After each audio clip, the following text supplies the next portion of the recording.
že Peter, ja som býval v byte, kde som na madraci spal, že mne to je jedno. A on, že no dobre teda, tak došli sme k budove Charity. To nemôžeš povedať, už vedia, že kde mám štúdio. Nevedia. Stihol si rýchlo. In real time. A Peter ma zobral proste Nevedia, ktorej Charity. Nevedia. Dobre, už nehovorme nič o Charite, už som v tom moc... Došli sme do budovy, kde Peter ma zobral vlastne, to vyzeralo, hrali ste mafiu, nie? Že jak idete vykradnúť tú banku, jak musíte ísť cez také mrežované dvere takým veľkým kľúčom, tak to otvoril, došli sme a to bolo normálne jak... No to som zvedavý. Predstav si, že samotka, normálne pre väzňa, samotka, len má našťastie okno, ale stále mreže, normálne meter krát meter a pol miestnosť. Nie, 2x2,5 metra má.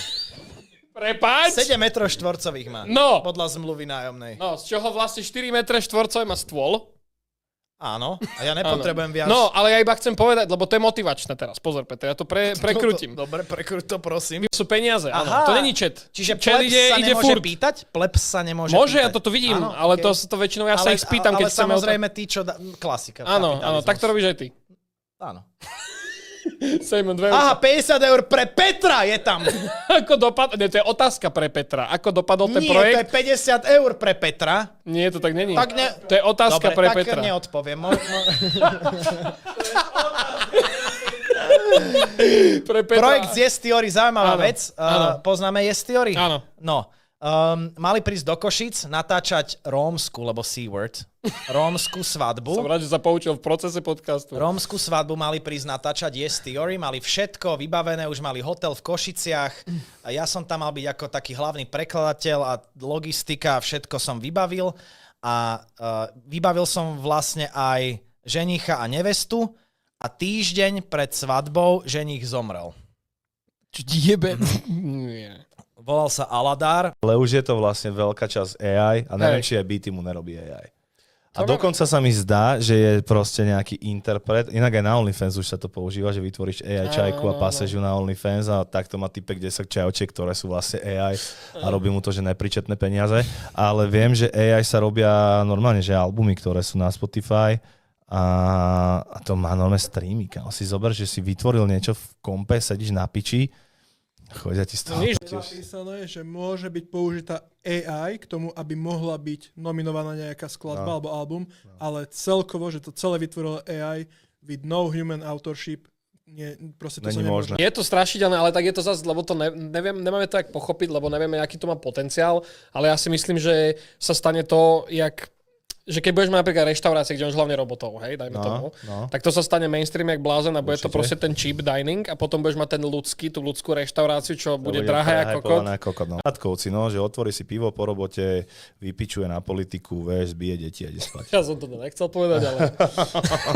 chápem. Ale prosím, takto, akože, že ja takto fungovať nechcem a ja tomu nechám voľný priestor. Kým ja budem vládať a bude ma to baviť, tak ja proste to budem robiť, aj keď chápem a úplne si plne uvedomujem, že to nebude už dlho trvať, alebo ten možno ale teda myslím si, že budem mať takto veľký hype, lebo tá mladá generácia a vieš, že keď si zoberiem ja, keď som mal 16 a pozeral som sa na niekoho, kto má 40, tak som mal pocit, že za chvíľu umre ten človek. Jasné. Vieš, že to bolo proste dôchodca pre mňa už.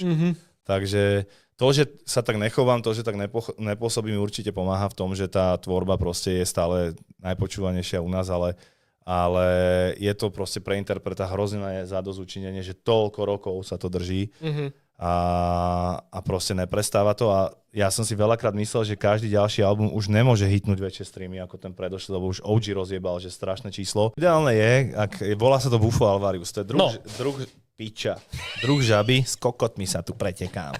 Je to druh žaby, ktorá žije v púšti a počas obdobia sucha sa zahrabáva do zeme. Čím dlhšie je obdobie sucha a potom začne pršať, tá žaba vyleze, tým má väčšinou hutnejší ten jed. A potom šamani tie žaby chytajú počas toho dažďa a vlastne ich len provokujú a oni začnú vypúšťať jed z chrbáta, takú slizovitú bielu pičovinu.